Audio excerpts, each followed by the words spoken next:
Hello and welcome back to another episode of Fully Booked, the Hidden Gems author podcast, in which Craig Touch and myself chat some of the interesting figures and leading lights of this crazy industry of writing and publishing. And today we are delighted to have a very special guest, Steffanie Costigan. She's the author of Land of the Dragon. She's an author, a journalist, an outside-of-the-box thinker, and you are here to tell us all about your characters. So we are delighted to have you, Steffanie. How are you doing today? I'm doing quite well. How about yourself? Not too bad. Any day you can get out of bed, right? Right. Yeah. And of course, we wouldn't be here without the man himself, Craig Touch, the owner and founder of Hidden Gems and an author himself. How are you doing today, Craig? Doing well, thanks, Roland, and thanks for joining us, Steffanie. So, yeah, character development, that's one of the things that you have a unique perspective on. So that's what we wanted to get your take on today, because obviously characters are the heart of any story, and often authors are looking for new and unique ways to try to figure out how to develop them.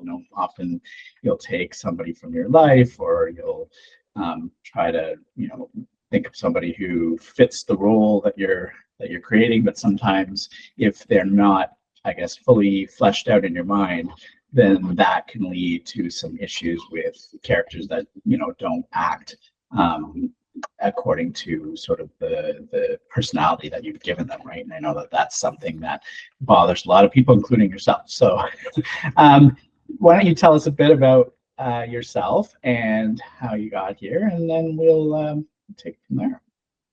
Okay, yeah. Well, just as Roland said, I am an author and I'm a journalist. I'm a mommy of 4 kids.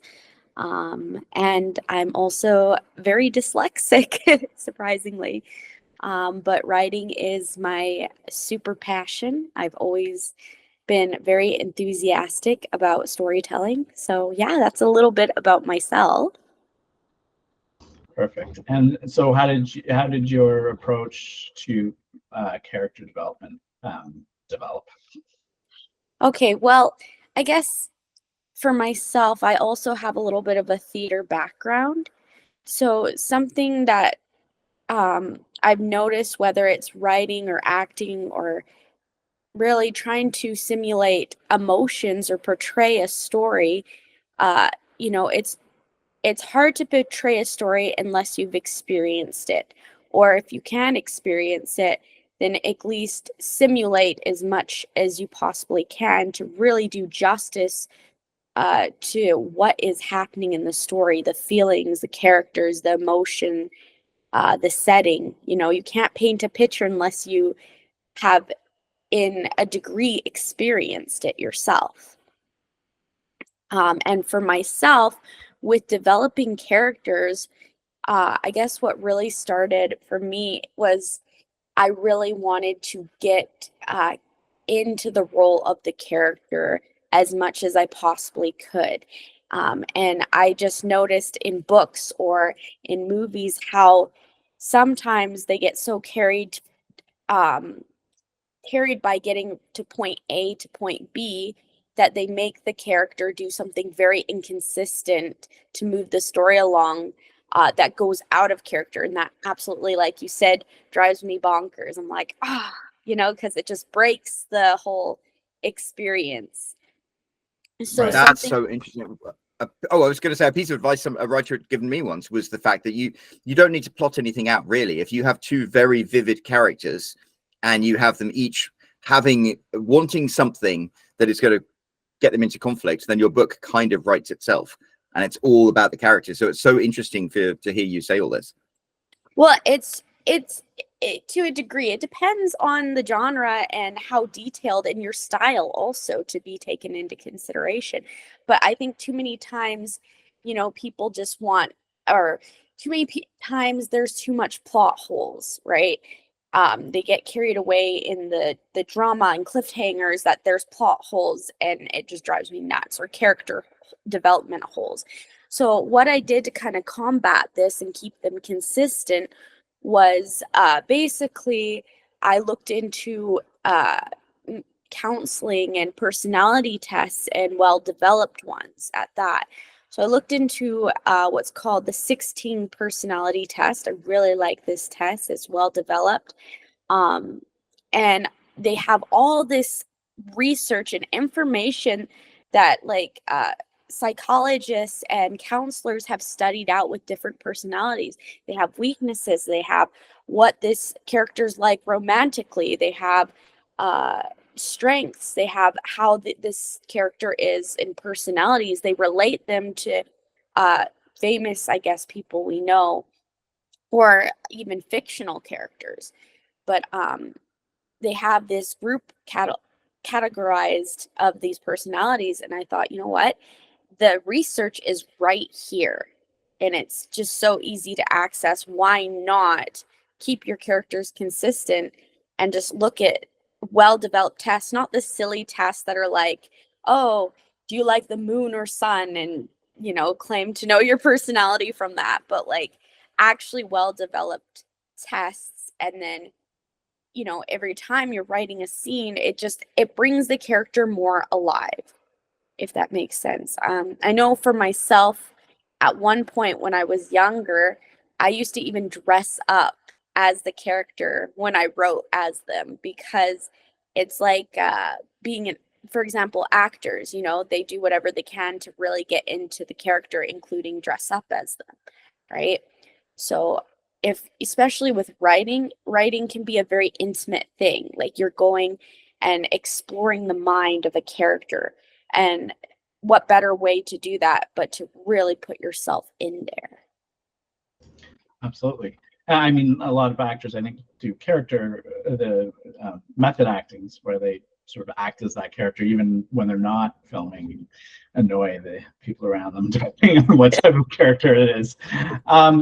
So then how does it begin? Do you pull up the test and sort of with a character in mind and then sort of try to answer the questions? Or do you try to work your way through the test and figure out the type of character it is from the questions you're being asked? Like, how does that work? Sure. Yeah. Well, what I do is sometimes even like, it depends on the character, but sometimes I'll even theme my characters off of a certain song or instrumental, right? So I'll listen to that music and analyze. Like usually it doesn't have lyrics. If it does, you kind of analyze it. And then, yeah, you just answer the questions as true as you can in that character. And then you see the results. And then you can do a lot of fun things too. It's like, oh, that's quite accurate. This is a strength. This is a weakness in the character. And because like, how are you supposed to develop a character as the story goes on if you're not very thorough of knowing what specifically your character is, especially in personality? Because that's another thing that I think writers run into challenges with writing, is like when they're going for sequels, right? If it's a series, and then they're like, okay, my character grew so much, but sometimes, as a writer, you forget that and you start from the beginning instead of start off where the character progressed to, if that makes sense. That makes a lot of sense. I'm loving all of this. I'm not too ashamed to admit that sometimes when I was writing stories, I would dress up as like, I write MC romance books. So sometimes it'd be like, oh yeah, I'm going to dress the white t-shirt and jeans and the biker jacket, and it kind of gets you into the mood. I love it.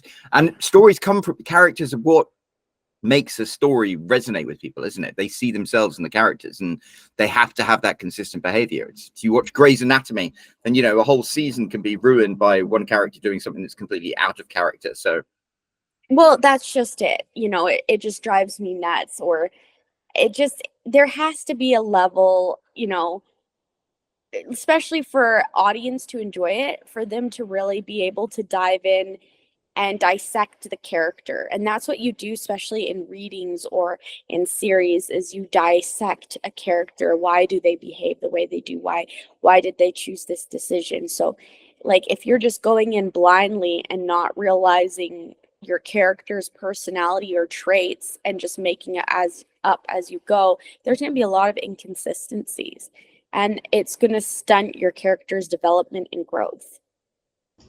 Right.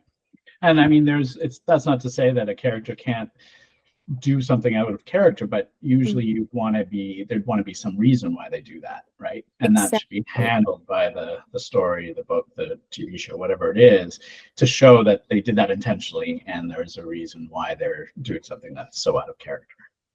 Well, like, it's just like, it's not necessarily that, like, for example, as individuals, when they do something that you're like, oh, I wasn't expecting that, it's not always out of their personality or out of character. Sometimes it's the circumstances, the emotion that drives people to make a decision or a choice that you wouldn't have considered.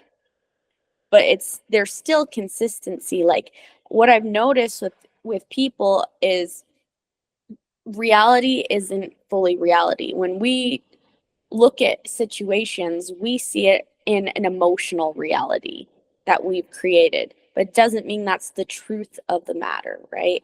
It's just the reality that we're looking through in the lens with our emotions. Right. And that's why some people can have completely separate or different recollections of an event, even though you both experience the same thing, and one person sees it maybe as a good thing, one person sees it as a bad thing. Exactly. No, exactly. Because it just depends. And it also can depend on the environment as well. Like, people need to take in consideration also while developing a character, the environment, because the environment can really affect the character's behavior and moods. So that's another thing too, to kind of consider with character development. For myself, I've explored a lot of character development just because, like, my book Land of the Dragon is a book that I've been developing since I was 12 all the way till recently publication. So I had a lot of time to really analyze and really bring the characters to life. I know at one point I even had a cast of over 100 people voice acting for the different characters. Wow. Is that for the audiobook? Well, I was doing an audiobook, but not just that. I kind of keep it on the down low, but at one point I was really young. I was around, I believe 19. And I was releasing audiobooks or snippets of my book on YouTube. And I had and I won't name the company, but I had a prestigious company that does TV series reach out to me, but we didn't agree with the terms of the contract. So it never took off like it was, like they were hoping it would. Just because I'm young doesn't mean I'm naive and going to sign away my rights, right? Absolutely. Yeah. You have to watch out. So let's talk through this process of creating the character and using this, like the personality test. So you come up with a character in your mind and you sit down and you do this test. Do you find that the test, as you're filling it out, is it sort of also guiding you, or is it, you have to, because I imagine you come up with a character in your mind, but it's not so fully fleshed out. There might be questions that come up on the test that you hadn't really considered or thought of. And at that point, are you basically like looking through the possible answers to, I don't know if it's multiple choice or whatever, try to figure out, okay, what would work best for this character? Because I didn't consider that part of their personality. And then at the end, is it giving you, what is it giving you? Is it giving you a breakdown of type of person this is and how they think? So that helps guide your writing as well. Yeah, well, like, I think with certain situations, and that's what they're really posing to you with the personality test, they're putting you in certain situations and you're picking what you would do in certain situations, right? And I think it also depends when you're taking that test, you have to look at your character's environment and circumstances as well when answering the questions. Also, it can be very emotional. You can throw emotion into that because, like, for me, like I said, the root of starting the character development is a song. I always base it off of an instrumental song, even if it's like for a scene of how they're feeling, right? it just gives a little more personality, or it's the starts, it's the seed that you plant, you could say. And then I go into this personality test with the emotion, considering, like, for example, Land of the Dragon's a historic fantasy. So it takes place in the 1940s in Nazi Germany. So the mindset is different than modern, right? So that's another thing you have to keep in mind, is the mindset of how people were back then. You have to do your research as well on that, right? So the setting and the scene can also, environment, like I said, plays a big part also in your development of your character. Because just like as humans, we're ourselves, we develop depending on our personal environment.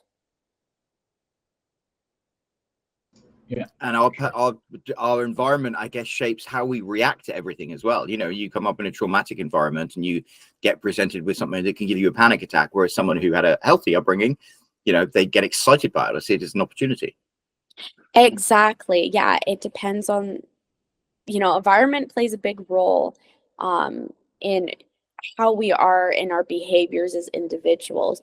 So there's a lot to keep into consideration. Like, honestly, the world is your oyster or whatever with developing characters. There's so much you can apply. Like, it's actually really good to consider unique perspectives, or putting yourself in the shoes of the character, because that's really, like, as humans, that's, we're the only creatures that do storytelling like this, honestly. So it's very interesting if you think about it. So if you want to really tell the story and have the readers feel like they're literally in the shoes of the character, then you have to really make such an effort to put yourself in the shoes as well, because you can't portray that unless you're willing to a degree experience that, even if it's a simulated degree. Now, do you sometimes find it intimidating to like put yourself in the shoes of a character when they're going through stuff that, I don't know, might make you feel uncomfortable? I mean, Yes. when you write a character, you want kind of the twisted thing is you always want to make your character suffer.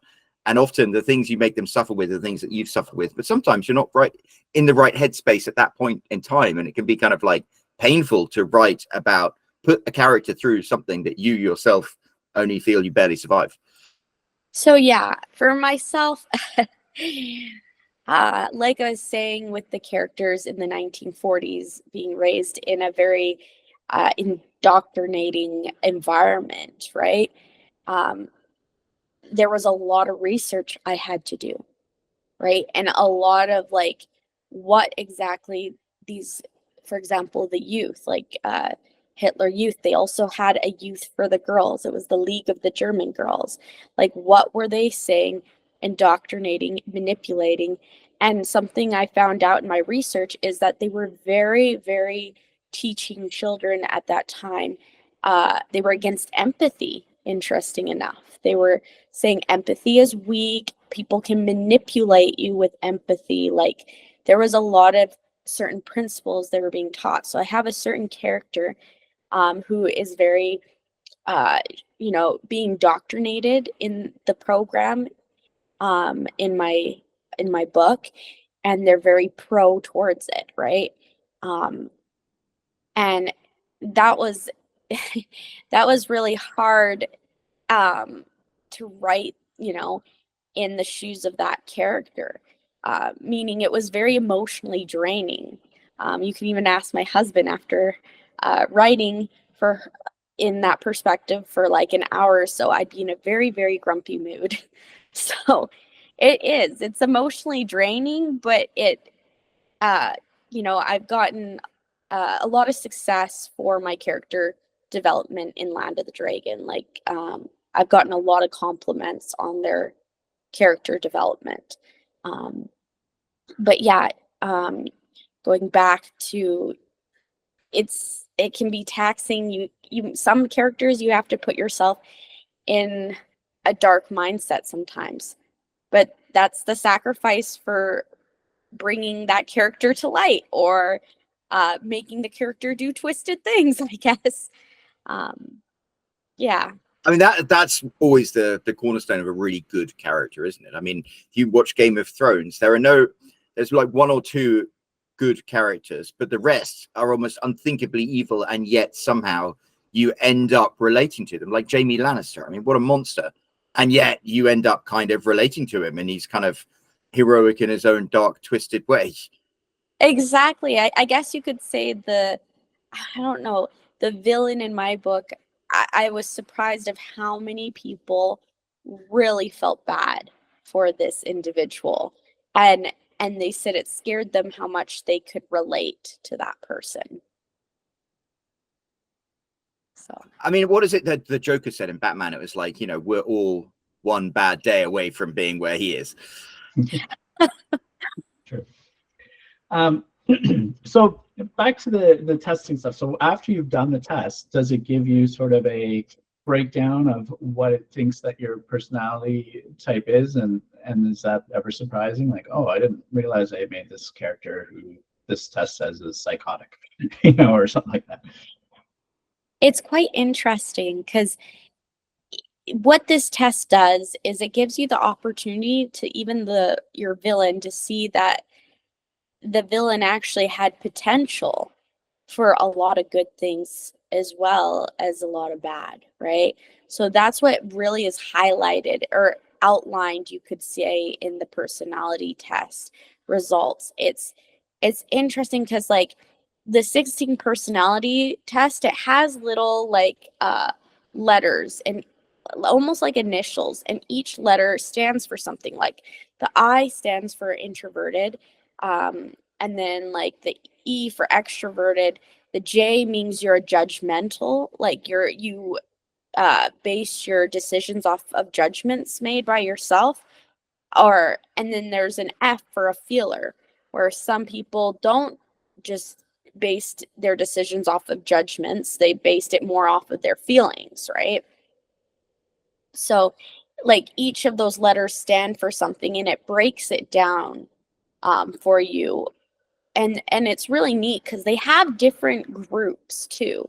They have different groups of characters that are personalities that are different, but they're categorized in the same group. Like there's a green group, there's a yellow group, there's a blue group, there's a purple group. And it's just very interesting when it goes into detail, more psychological detail of why this personality thinks this way. And it's crazy because when I took it for my own personal self, I was like, wow, that's really spot on. And it's not just like those generic tests that it's just like, oh, that can be applied to anyone, honestly, because it's kind of vague, right? But it's more detailed in the way the mind works. Yeah, I often see people sort of identifying themselves as those letters. Like I'm an IOTJF or whatever, whatever they are. And you see those on various places where people just, they write that, and I guess they know that not everyone will know what that means, but the people that do will sort of jive with them and be like, oh yeah, I get along with a person that's like that, or I'm like that, or whatever. Right? So I've seen those letters before. Yeah. I've taken tests like that before, not the same. I mean, I think I did take it at one point, but there are other tests where they kind of like emphasize what your values are. And like my ones were context and integrity, but it's interesting because, characters are about motivation. And so how do you find this particular thing, those 4 letters, how does that derive the motivation of your characters? So it just helps. Honestly, it's like when you're planning a plot line, you plant that seed and the roots grow, and before you know it becomes a tree, right? And it's similar to this. You are understanding the basics of your character first, right? And then the rest kind of follows. It flows more easily, you could say. There's less room for error when you really truly know your character and you're putting yourself, when you know their personality types, what motivates them, what not, how they look at people, how they paint their reality, then you can start going forward with their emotions, their environment, how that's kind of affecting them, and how that's driving them to make certain choices as well. Right. And I can see how that really helps with the plotting and the development early on, understanding this early on, because it's going to allow you to move your plot in the direction either that works with this character or works against them, so that you can create some conflict. Definitely. And also growth to the Right. character. Absolutely. No one likes it when a character is consistently the same, and well, I mean, that's the whole point of a story, isn't it? You want to have the character development and them not to be, they go on a journey and wind up in the same place, but they're fundamentally different. well, exactly. And then not just that, is like it helps you measure your character's development, because if you're doing a series or a sequel, so you don't accidentally start back at the beginning, because there's a lot of complaints of that, where a character goes on this amazing journey and grows so much, and then you have another season or another book and they're back to square one, and they're like, seriously, did they learn nothing? Did it not really change them? But this way you can accurately measure your character's development and then continue to build off instead of start back from square one. So when you were coming up with your characters, like Andrew and Eleanor, for example, it's like, what was the process? You were sitting there with a blank piece of paper in front of you, and like, how did you go around plucking them? How did you fill in the test for them? What was the connection that brought them to life? So like I said, I developed Land of the Dragon at the age of 12. So what really brought them, for me being that young, starting to develop them, was, again, I listened to music and I'm an artist, and I drew them. I drew their appearance, and with their appearance came little, uh, little personality peeking out already, right? And then I went in with that test to even, you could say, like, the refiner's fire, right? So to refine them even more so. I like that, because that's, yeah, you start off as a lump of clay, and I guess you like, or maybe a lump of marble is just square, and then you narrow it down, but you have to, before you get to the finished product, you have to chip away all these layers and really understand them. Exactly. And sometimes it's like, even if you're not an artist, there are still ways you can develop an appearance for your character. Like you can, like, for example, what I did was, even for my book cover, I got 2 models that looked very similar to my character's drawings and whatnot. And I had them, and then the designer just tweaked them in the ways I wanted slightly to make them look even more like the character. Yeah, I think a lot of people like to start with a image of a character. That helps too, especially these days where you can actually even use AI to create characters based on sort of your general idea that's in your head, and let it sort of flesh it out, not have to sort of just click through a million faces trying to find one that works. But then however your source is, having that picture and then being able to sort of refer back to it, not just for the physical part of it, but sometimes that sort of makes you feel like that helps sort of figure out some of their character, their internal character things. You might be like, why is that guy's face so weathered? What did he have going on in his life that caused it? What's his backstory that's caused him to sort of look like that, or have that sort of scowl that's always on his lips, or whatever it is, right? So I think that really helps as well sometimes for figuring out characters in the early stages. Exactly. And even like, simulating certain things, like sometimes you come across people and you always get questions, even the mean ones. You're like, I wonder what happened to them in their life to make them behave in this manner, just little wonders like that as well. That also helps with character development. Everyday interactions also, can help. I think even understanding how the mind works. Like for me, I have the luxury of I have a little sister who just completed her master's in being a counselor, um, or more of a psychologist, I should say. Um, and she's going in for her doctorate, but she is very good at that kind of thing. Like, because she studied it very thoroughly, right? So she knows all the names and whatnot and symptoms of mental disorders and what can even push someone towards that. So sometimes even studying or getting an opportunity to talk to a psychologist or a counselor of different conditions can even help you add the more details to your character. Like honestly, it's just like what you were saying is like the square marble, right? That you're chiseling. I think of it as a blank canvas, and you just draw the outline and then or the basic, and then you go in with the fine details, right? And keep adding those layers to the portrait that makes it look come more alive and look even more real. Right. So the tool you use, the 16 personality, is that a free tool? The 16 personality test? Yes, it is. So I think I might have even sent you the link, but yeah, it's a free tool. It's a tool I love using consistently. They have all these examples. It's been well developed. You know, that's why we have professionals out there is they have, you know, studied and researched and developed these things, and they're at our fingertips that we can use. Yeah, not everyone has access to a sibling that's a psychologist. That's true. They can draw That's true. draw on it. But there is YouTube, and there are psychologists that blog quite a bit. Right. And break things down. Yeah. So if somebody is, you know, looking to give this a try, is there any sort of tips you have for going through the process?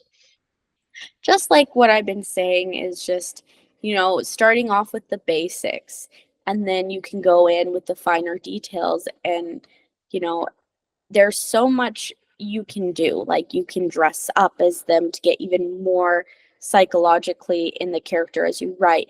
You can do your research, talk to or look at a counselor, psychologist that's a blogger, or, you know, get some tips. What are some conditions that can make someone behave in certain manners? Or, you know, environment.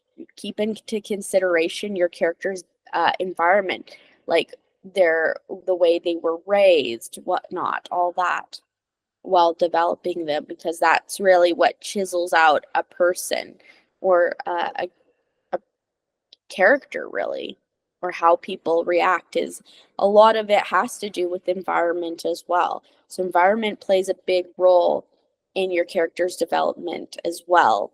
Like you have the personality, but you can have like the most outgoing personality type, but they can still be scared to show that because of the environment. That's so interesting. So where is there must be a challenge. I mean, you came up with Land of the Dragon when you were 12, and you came up with these characters, and these characters very vivid, and obviously having characters interact with each other creates, to a certain extent, the momentum of the story. But how do you get the plot, what you need to happen in the story, and the characters to actually like work together? Because I often find, you know, once you get some strong characters and you're writing about them, they decide that they're going to go off and do their own thing. And, you know, the things that you need them to do just go undone. How do you tackle that as a challenge? So, yeah, I'm actually kind of facing that right now, because like a lot of my stories of Land of the Dragon I developed being very young. So I kind of grew and matured with me. So I'm working on a rewrite of number 2, because I haven't touched it for a while. I was so focused on number 1, but I'm maturing it. And sometimes you run into situations you're like, that doesn't fit quite well, that character, or to make that decision. And this needs to get from A to B, but how can I move it along without breaking the character? but sometimes like I found like an interesting solution that I didn't consider before that doesn't break the character's character, I guess, but still moves it in the flow that I wanted to, but just in a different way. It's like, honestly, as writers, anything is possible. That's what I say. Like, that's the mind of a writer. Like, when, even for myself being a journalist, when they're like, oh, this is such a crazy situation, you will not believe it. I'm like, I highly doubt that, because as a writer, for me, anything is almost possible, because you never know, honestly. And that's the same with developing the plot or something. You can still get it from A to B, but you have to remember, like, it's your world. Sometimes you get so caught up, they're like, you forget who's in charge of the world or who's creating the world, right? So that's why I say, just take control again. And remember, there's still a way. It just might be a way you're not considering or thinking. Sometimes you have to think outside the box, you could say, to get them from A to B without breaking that character. But there's always a way, even if it's a little crack through a window. There's always a way to get them there. You just have to consider the possibilities and research. I can't remember whether I think it was Mickey Spillane. He said if you ever struggle with writer's block or something, have the main character come home and find their apartment is ransacked. And it's like, and then you have to figure out why that happened. And that kind of like opens up a whole new can of worms. And so, as you said, yeah, think outside the box, think of new ways to reach that.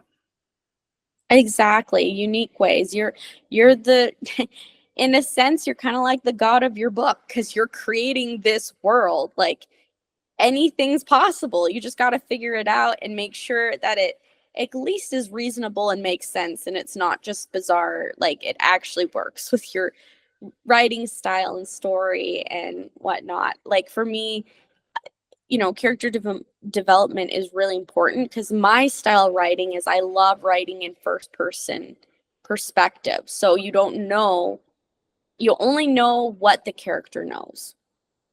I love that.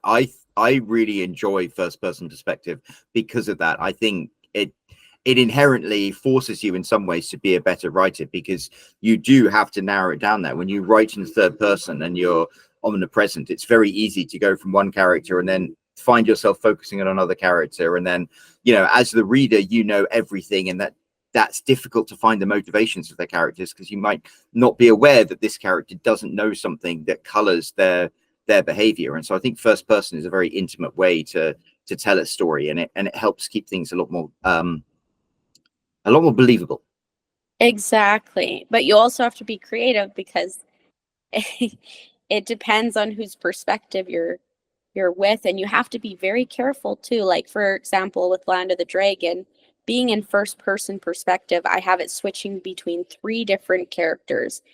And my editor, when she's like, okay, this is going to be a challenge, but you have to make sure that when people flip the page, they know just from the behavior and the way the person's presenting it, they know who is presenting it, right? So it doesn't get confusing. So that's why you also have to, with character development, I put little accents, or I put a certain pattern of speech with the characters. Like, for example, Eleanor, being in the 1940s, she has a more simplified, well, not simplified, but a more modern speech for that time. She doesn't use certain phrases or that we would use now, where Andrew, he's more in the fantasy world, and I based his speech and his language more based off of modern, how we are now.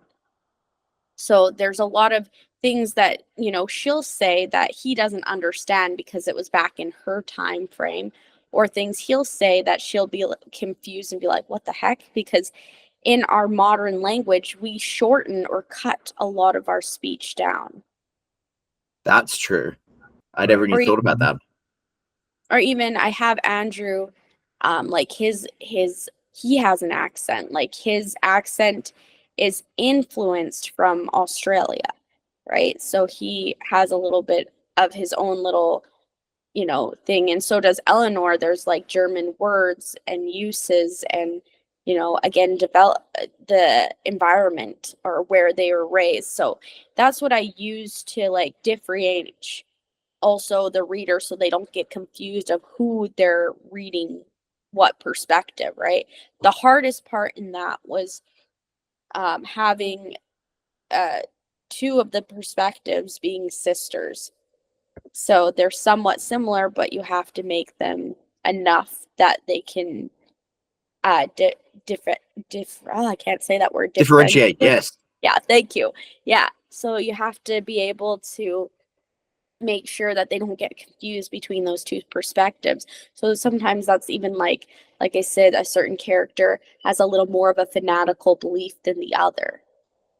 I find that interesting. I just watched that new Disney show, The Acolyte, and the main characters were twins. And one of my frustrations was they didn't really have separate personalities. And so it's difficult to tell which was which, and they were played by the same actress. So it's kind of, I can see that as something that as a story, you want to be able to read a line of dialogue and know who the character is. Exactly. And even by like when you're in first person perspective, just like you said, how intimate it is, sometimes the thoughts can really give away whose perspective it is. Another thing I did to make it easier is each chapter is a different person's perspective.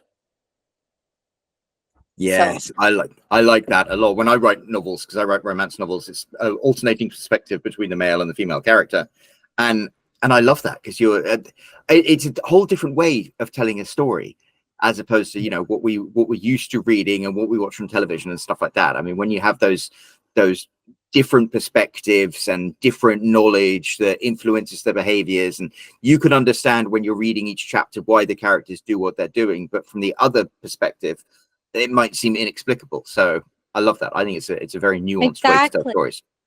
Yeah, especially when you're going from female to male, like you have to be careful too, because like males think very different than females. Again, psychology. Like I find men are like, when they see something and they're like, okay, yeah, that's the box. We know that's the box. And the girls are more like, yes, but like, what else? And they're like, well, that's the box. And we're like, yeah, but what are the details? And the men are like, what details? It's a box. The women are like, but what's in the box? Like, what is this? What is that? What size is the box? Like that's what I do is like my female perspectives are a lot more detail orientated. Certain details are listed that usually men don't care to say, but when it's in the perspective of Andrew, it's more simple and it's more kind of, this is how it is, because I find men are more tidy thinkers than women. Women are very all over the place with strings everywhere. I like that. Well, more complex and sophisticated thinkers. Yes, very complex that it's easy to get lost. Now we're running out of time a little, but I wanted to ask you about something other than characters. Talk about your dyslexia. I mean, you said you're severely dyslexic and yet you're a writer. So when you were young, how did that manifest? Did you ever find it as an obstacle? Were you ever faced with a teacher or something being like, you're never going to be a writer because of this? Well, yes. Okay. So I grew up in a very small town, and it was a retirement town, and it was super religious. Not saying there's anything wrong with that, but people had a certain, you could say, bubble that they were used to thinking in, and everybody was related except for me. I was related to nobody. And I really, really, really struggled for a long time. I'm a 90s baby. So dyslexia wasn't something they knew kind of existed, but they weren't as familiar with it. So there wasn't much they could do to identify it as clearly back then. And also, yeah, they didn't know tools. They didn't really have tools to help with it. So like growing up, struggling so much, like I really, really, really, really struggled. I had such an interest. I love storytelling, and I used to like hieroglyphic whatever the walls full of my stories. My parents would go nuts because I'd draw all over the walls my stories. But I had such a hard time reading and writing with spelling. Like it was the thorn in my side. It was my weakness, right? And then I just remember like growing up, being asked to read out loud in front of the class, that was absolutely the worst, like, nightmare. Still gets me a little nervous today, but like, and I just would freeze up. I couldn't, and I'd go quiet and the teacher would think I'd be funny. And I've had teachers slap me across the face for not reading, like, in front of the whole class. And it was for a long time, it was really embarrassing. And sometimes when I read, I would just think back at those moments. It was almost triggering. So that was something I had to kind of work past, to kind of heal from when I was reading, not to remember those things, or that there wouldn't be consequences for me reading something wrong, you know. So it was hard. It was really hard, but I loved it. Even though it was my weakness, I really loved it. And I loved just going out in the nature with like a notebook and just writing, even though it didn't make sense and people couldn't understand what I was writing. But as I got older, I took a challenge to read every single day, and that really helped. Even though it was really hard for me, it helped. And then also, I think just tools. There are certain tools we have now that we didn't have back then that have helped me to be able to be a journalist, because without those tools, I don't think I'd be able to do what I do. Also, there's different fonts, there's different colored markers that you put on the paper that makes it not as crazy. It actually slows it down for someone who's dyslexic. There's just a lot. And I've been told my dyslexia is very severe, and it's crazy because, like, I remember being a kid and going to like a huge city for them to kind of experiment because they were still trying to uncover and figure out about dyslexia. So they ran all these tests on me. But they didn't have, I left kind of empty-handed. They didn't have anything to kind of help because they were still trying to figure out what exactly dyslexia is. As a matter of fact, they don't even call it dyslexia anymore. So what do they call it now? A reading and writing impairment. Well, isn't it wonderful to talk to you and listen to how you had that as an obstacle that's got thrown up in front of you, and yet you overcame it? Yeah, I love it. I love writing and I love reading, and it's just thankfully there's tools to help people that are dyslexic, and there's many different levels of dyslexia. But yeah, I just say utilize the tools that are out there. I love that. Well, unfortunately, we're coming up to the top of the hour, but actually that's kind of a heartwarming way to wrap things up, I think. I mean, like, you're talking about the characters and the stories that you produce, and it's kind of like this is your own character arc, isn't it? It is, yes. Well, before we wrap up, first of all, Craig, do you have any final questions for Steffanie? No, just want to thank you for coming on and talking to us about this. It's really interesting to hear different perspectives on character development. That's, like I said at the beginning, is something that a lot of authors struggle with, and are always looking for new ways. You're always creating, for every one story, you have many, many characters. And every time you write another story, you want to have fresh characters. So sometimes it's hard to just keep coming up with them just blankly, from your head, and not using some sort of tool to help with that. So it's really helpful to hear about how other authors are doing it. So thanks for sharing that with us. Definitely. And Steffanie, where can everyone find out more about you and more about Land of the Dragon and everything like that? So I'm not hard to find. Even Googling my name, you'd see a lot come up.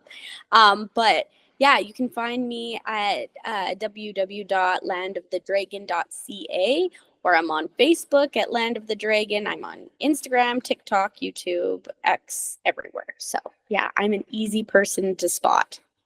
That is wonderful. Well, we will, of course, pop a link down to your stuff down below in the description of this video.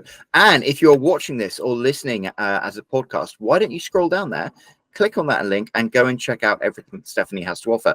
While you're down there, you might notice there's a big empty comment section. You should definitely leave Steffanie a comment and let her know how much you've appreciated everything she has shared with us today. And while you're down there, there's also that subscribe button if you haven't already, that like button, there's that bell icon that will notify you every time there is a new episode of Fully Booked. And of course, there will be a new episode of Fully Booked coming out next week. So we'll hope you join us there. Thank you so much, Steffanie. Yes, thank you. It's been a pleasure. And we'll be back next week with a brand new episode. So until then, cheerio.